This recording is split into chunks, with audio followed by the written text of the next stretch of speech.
नमस्कार विद्यार्थी मित्रांनो आणि शिक्षक मित्रांनो, सेट 2026 चे फॉर्म सुटलेले आहे। यावरती मी एक व्हिडिओ ऑलरेडी घेतलेला आहे। आता हा दुसरा व्हिडिओ तुम्हाला सिलेबस बद्दल मी सांगतोय।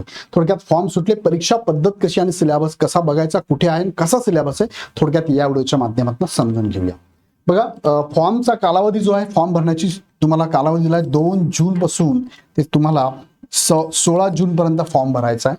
परीक्षा तुमची होणार आहे 26 जुलैला आणि परीक्षा सेंटर तुम्हाला महाराष्ट्रातले बघा खूप जास्त जिल्हे आहे। मुंबईपासून सुरुवात केली तर तुम्हाला इथे गोव्यापर्यंत सेंटर दिलेले आहे। सगळ्या सेंटरला तुमची एक्झाम होते।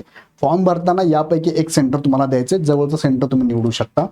आता तुम्हाला इथे सेटमध्ये 2 पेपर असतात। पहिला पेपर सगळ्यांना कॉमन असतो, मात्र दुसरा पेपर जो आहे ना तो सगळ्यांना चॉईस आहे। त्यामध्ये 32 सब्जेक्ट त्यांनी दिलेले आहे। आता हे 32 सब्जेक्ट कोणते आहे ते तुम्हाला पहिले मी दाखवतो। बघा, प्रॉस्पेक्ट मध्ये तुम्ही जर गेलात ना तर प्रॉस्पेक्ट मध्ये इथे 32 सब्जेक्ट त्यांनी दिलेले। बघा, हे इंडेक्स दिले, त्यामध्ये 4 नंबरच्या पेज वरती तुम्हाला टोटल सब्जेक्ट त्यांनी दिलेले आहे।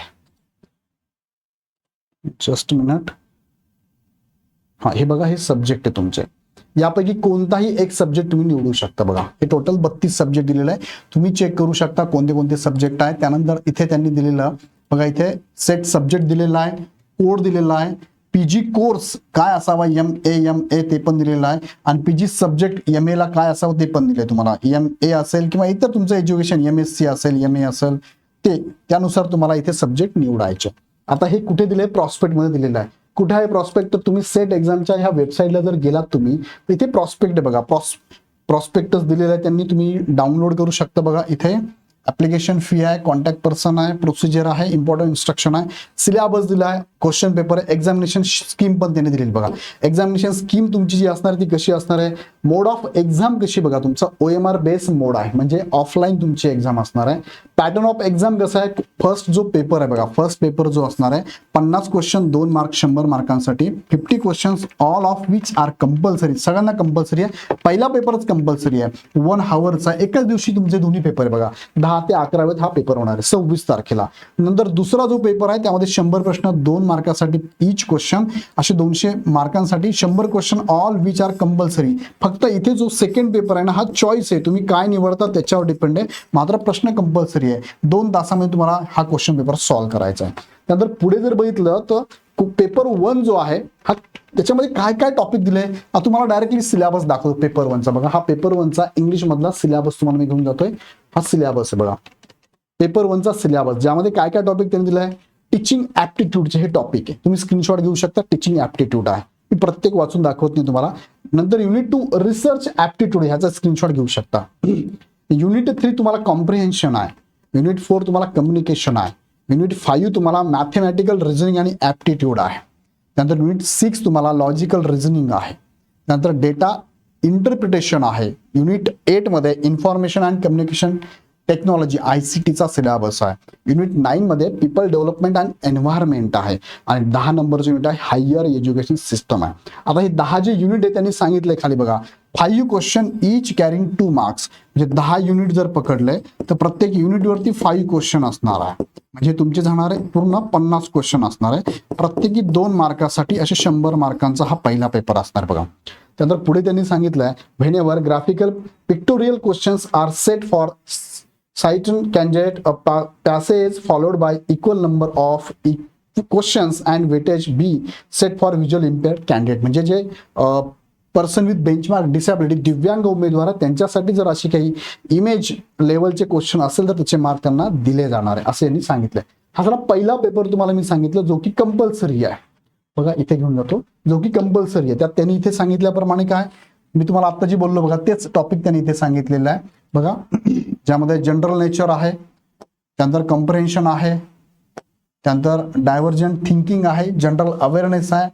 Paper 1 shall consist of 50 objective type compulsory questions 2 mark each, म्हणजे MCQ बेसचे क्वेश्चन पेपर। बघा, दोन्ही पण क्वेश्चन पेपर MCQ आहे। त्यानंतर paper 1 has 4 set with 4 different test booklet, म्हणजे ABCD असे असणार आहे, तुम्हाला जो होईल त्यानुसार तुम्हाला इथे सॉल्व्ह करायचा आहे। पेपर 2 जो आहे 100 ऑब्जेक्टिव्ह टाइप कंपल्सरी क्वेश्चन असतील, मॅथमॅटिकल सायन्स सोडून, based on the subject selected by the candidate. मी तुम्हाला मगाशी म्हटल्याप्रमाणे तुम्हाला सिलेक्ट करायचा आहे। आता तुम्हाला मी डायरेक्टली घेऊन जातो, हे सगळं वाचून दाखवण्यापेक्षा ही सगळी टेस्ट तुम्ही बघू शकता. मीडियम ऑफ क्वेश्चन कसे असणार तुम्हाला, ते medium of question shall be English and Marathi only, दोघे लँग्वेज मध्ये असणार तुम्हाला क्वेश्चन. त्यानंतर सब्जेक्ट अँड सिलेबस टेस्ट त्यांनी इथे दिलेली आहे.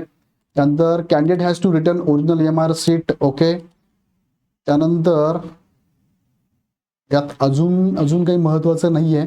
ओके, इथपर्यंत ठीक आहे. आता मी तुम्हाला डायरेक्टली प्रॉस्पेक्टवर घेऊन जातो आणि तुम्हाला ते त्याचा प्रॉस्पेक्ट म्हणजे ह्या वेबसाईटला घेऊन आलो. वेबसाईटला आल्यानंतर तुम्हाला आता सब्जेक्ट निवडायचा आहे सेकंड पेपरला. तिथे सिलेबसवर क्लिक केलं, अपडेट सिलेबस म्हणून आहे, यावरती क्लिक केलं की तुम्हाला बघा खाली हे सब्जेक्ट आहे सगळे. तुम्ही कोणता सब्जेक्ट घेता त्याच्यावर डिपेंड आहे. तुम्ही जर मराठी घेतला, मराठीचा हा सिलेबस डाउनलोड करू शकता. हा बघा, हा मराठीचा सिलेबस आहे.